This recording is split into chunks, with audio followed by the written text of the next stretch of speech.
Hello friends, स्वागत है आपका हमारे यूट्यूब चैनल पे जिसका नाम है गुरुकुल एजुकेशन हब। आज इस वीडियो के अंतर्गत जो है हम लॉ ऑफ एक्सपोनेंट यानी घात के नियम जो है इसके बारे में पढ़ने वाले हैं। इसके अंतर्गत जो है हम अगर कोई भी संख्या घात में दी हुई है तो उसको जोड़ेंगे कैसे, उसका गुणा कैसे होता है, उसका भाग कैसे होता है, इसके बारे में हम पढ़ेंगे।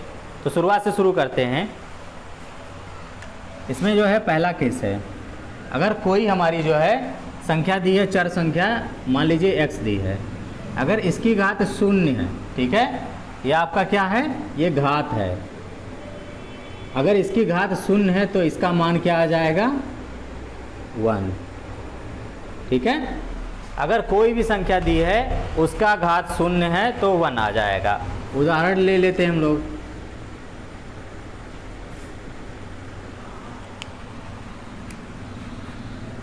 5 की घात शून्य बराबर 1, 10 की घात शून्य बराबर 1, 6 की घात शून्य बराबर 1। यानी कि कोई भी संख्या अगर हम लेते हैं, अगर उसकी घात हमारी क्या है, शून्य है, तो उसका मान क्या आएगा, हमारा 1 आएगा। ये पहला केस हो गया, ऐसा होगा हमेशा। दूसरा केस, अगर कोई भी संख्या है, अगर उसका घात 1 है, मान लेते हैं कि वो संख्या हमारी x है, इसका घात 1 है, तो ये संख्या x आएगी। इसका मतलब ये हुआ कि अगर किसी संख्या का घात 1 है तो वही संख्या पुनः आ जाएगी। एग्जाम्पल लिखते हैं हम लोग। एग्जाम्पल में मान लेते हैं कि आपका जो है 5 की घात 1 है, तो 5 की घात 1 क्या आ जाएगा, वही संख्या आ जाएगी 5। 25 की घात 1 है तो वही संख्या आ जाएगी 25। ठीक है दोस्तों, तो हमारा क्या होता है, अगर किसी संख्या का घात 1 है तो वही संख्या पुनः आ जाती है। तीसरा केस हम लोग देखते हैं। मान लीजिए कोई चर संख्या है x, इस पे घात है m, और एक और चर संख्या है y, इस पे घात है n, ठीक है। ये मान लेते हैं दोनों समान चर हैं, ठीक है। x की घात m और x की घात n, मतलब ये दोनों चर संख्या समान है लेकिन इसके घात क्या हैं, अलग अलग है। तो ऐसे में क्या होता है कि इन दोनों का घात, ठीक है, m प्लस n, ये जुड़ जाता है, ठीक है। अगर दो चर संख्या है, समान चर संख्या है, उसकी घात अलग अलग है और दोनों ऐसे इस रूप में लिखे हैं तो उन दोनों की घात को हम जोड़ देते हैं। उदाहरण हम लोग देख लें।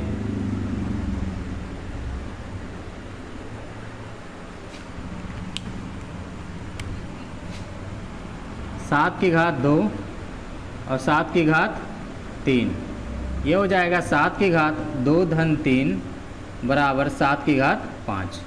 ठीक है दोस्तों, इसका एग्जाम्पल हमने लिख दिया। अब जो है चौथा आते हैं हम लोग।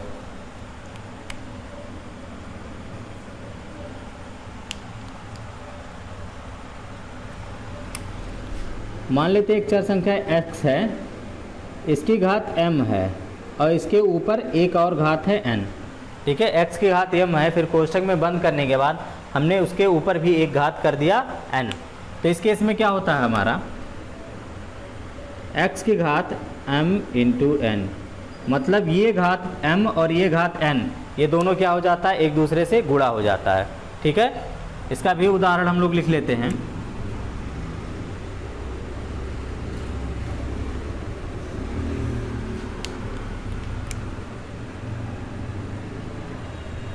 छोटी संख्या ले लेते हैं हम लोग। 3 की घात 2 की घात 3 बराबर क्या हो जाएगा, 3 की घात 2 गुणे 3 बराबर 3 की घात 6। ठीक है दोस्तों, इसको अगर हम प्रूव करना चाहें तो कैसे कर सकते हैं।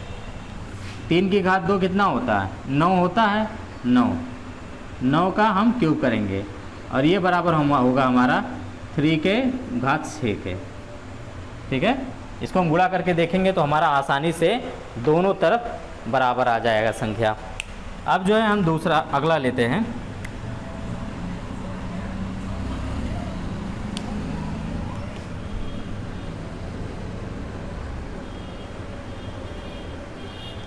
अगर दो चर संख्या एक दूसरे के गुणा में है और पूरे की घात क्या है, हमारा m है, तो इसमें क्या होता है कि m घात इस पे भी आ जाएगा, इस पे भी आ जाएगा। इसका मतलब ये हो गया x की घात m और y की घात m, ऐसे हम लिख देंगे।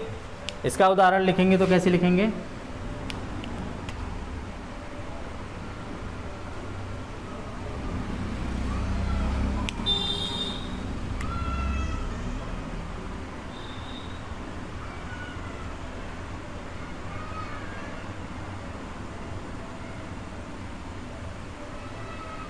थ्री की घात 2 और ये आपका हो गया 4 की घात 2।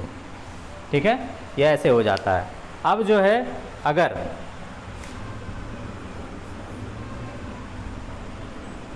x बटा वाई है की घात m है, इस रूप में क्या होता है x बटा वाई की घात m है, तो ये भी जो है ऊपर x की घात m और y की घात m हो जाता है। ठीक है दोस्तों, इसका भी उदाहरण एक हम लोग लिख लेते हैं।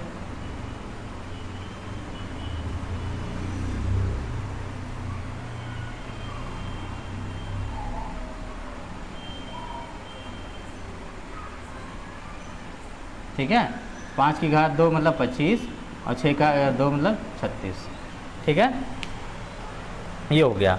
सातवां क्या है, अगर हमारा जो है x की घात माइनस m है तो इसमें क्या होता है, x की घात माइनस m है। देखिए जब भी हमारा घात माइनस होता है तो हमारा वो क्या हो जाता है, नीचे चला आता है, वो संख्या हमारी क्या चली जाएगी, नीचे चली जाएगी, यानी 1 बटा x की घात m हो जाएगा।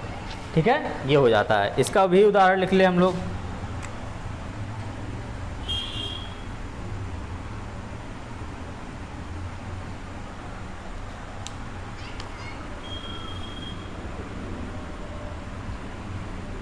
पाँच की घात माइनस 3 है हमारा। ठीक है, तो हमारा ये क्या हो जाएगा, 1 बटा 5 की घात 3।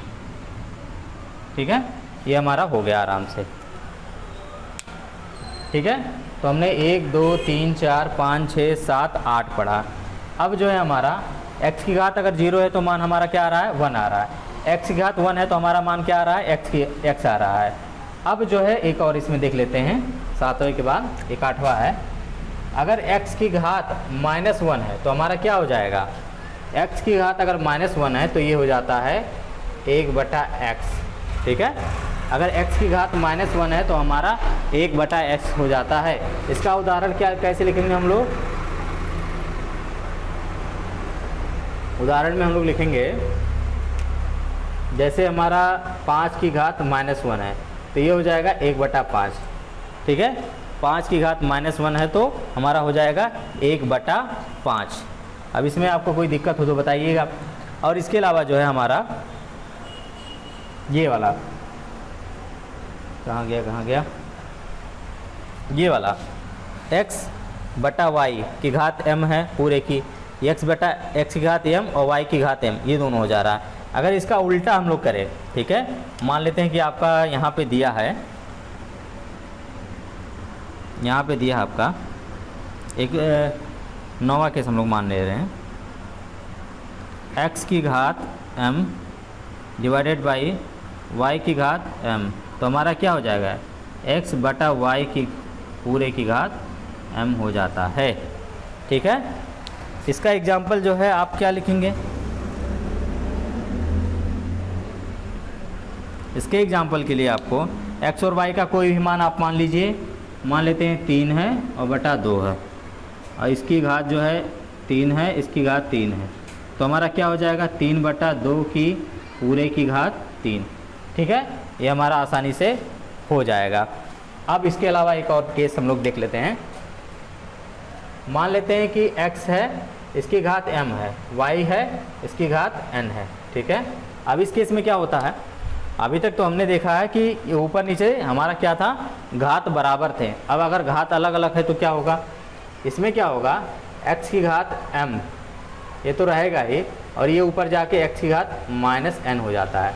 ठीक है, ये हो जाएगा ऐसा। अब इसमें जो है अगर 11वां केस, x की घात m डिवाइडेड बाई x की घात n, ऐसा हो अगर, ठीक है, यहाँ पे x की घात m है, यहाँ पे x की घात n है, तो यहाँ पे क्या होगा, x की घात m माइनस n, ये वाला जा कर के घात ऊपर वाले से क्या हो जाएगा, हमारा गुणा हो जाता है। तो इन सब में अगर आपको कोई दिक्कत आती है तो आप कमेंट ज़रूर करिएगा। इसके एग्जाम्पल्स आप खुद से जो है लिखिएगा, समझिएगा, अगर तकलीफ़ होती है तो आप हमको बताइएगा। अब इसके अलावा जो है हमारे कुछ स्पेशल्स जो है आपके हैं लॉ ऑफ फ्रैक्शनल एक्सपोनेंशियल। तो हमारा लॉ ऑफ फ्रैक्शनल एक्सपोनेंशियल में जो है दो केस हैं। जब हमारा x ये दिया है चर संख्या, इसकी घात हमारा 1/n के रूप में है, ठीक है। तो हमारा क्या हो जाता है, ये आपका करड़ी में x आएगा और ये आपका n आ जाएगा यहाँ पे, ये यहाँ पे n है, ठीक है। अब इसका हम लोग क्या लेते हैं, एक उदाहरण लेते हैं। उदाहरण मान लेते हैं कि कोई संख्या हमारी ये 7 है, 1/4 है। 7 की घात 1/4 है, तो इसको हमें दर्शाना होगा, तो हम कैसे दर्शा सकते हैं, 7 और यहाँ पे ये 4, ठीक है, इस रूप में दर्शाते हैं। अगर यहीं पे 7 की घात 1/2 होता तो हम इसको सीधे जो है ऐसे लिख सकते थे। 7 की घात 1/3 होता तो हम ऐसे 7 और यहाँ पे 3, जब 2 होता है तो केवल ये करड़ी बना देते हैं। उससे ऊपर का कोई होगा तो 3, 4, 5 जितनी भी संख्या होती है उसको इस करड़ी के पास हम रख देते हैं, ठीक है। ये हो गया हमारा। अब इसके बाद जो है तीसरा केस है, अगर घात हमारा जैसे चर संख्या उसकी घात 1/n के रूप में हो तो इस रूप में लिखेंगे। अगर m/n के रूप में हो तो इस तरह से हम लिखेंगे, x की घात m, फिर करड़ी के बाहर n, या फिर हम इस रूप में करड़ी के अंदर n और करड़ी का n और इस पूरे की जो है घात हम m कर देंगे। अब जैसे कोई एक संख्या ले लेते हैं हम लोग, जैसे हम यहाँ पे ले लिए हैं 5 की घात 2/3, ठीक है, 5 की घात 2/3 ये हमने ले लिया। अब आप देखिए यहाँ पे हमने जो है मान जो लिया है m बराबर 2 है और n बराबर आपका 3 है, ठीक है। तो इस नियम के हिसाब से हमारा क्या होगा, इसको हम ऐसे लिखेंगे, x की घात m, यानी कि आपका x की यहाँ 5 है यहाँ पे, तो 5 की घात m का मान क्या है 2 है, 2 हो गया। अब करड़ी जो है यहाँ पे 3 आ जाएगा, ठीक है। या तो फिर इसको और तरीके से कैसे लिख सकते हैं, यहाँ पे x की यहाँ 5 है, हमने 5 लिख दिया। अब करड़ी के बाहर n है तो करड़ी के बाहर यह हमारा क्या है 3 है, तो हमने 3 लिख दिया। अब पूरे का जो है हमारा क्या है घात m है, m का मान यहाँ पे 2 है, तो हमने ये लिख दिया, ठीक है। अब ये देखिए, ये इसका मतलब ये होगा कि क्यूब रूट निकालना है हमको, यहाँ पे 3 मतलब क्यूब रूट होता है, ठीक है। तो इस तरह से जो है हमने लॉ ऑफ एक्सपोनेंट घात के नियम पढ़े। और ये जो है आपका घात के नियम आपका मैथमेटिक्स में, फिजिक्स में जब भी आप न्यूमेरिकल सॉल्व करते हैं, कोई क्वेश्चन लगाते हैं बीजगणित में, हर जगह आपका ये उपयोगी होता है। तो कृपया इसको जो है आप ध्यान से देखिएगा। इससे संबंधित PDF फाइल, ठीक है, इस लॉ से संबंधित PDF फाइल में जो है लिंक में डाल दूंगा डिस्क्रिप्शन में, आप उसे डाउनलोड कर लीजिएगा, ठीक है दोस्तों। तो कृपया हमारे चैनल को लाइक करिए, सब्सक्राइब करिए और शेयर करिएगा। धन्यवाद दोस्तों।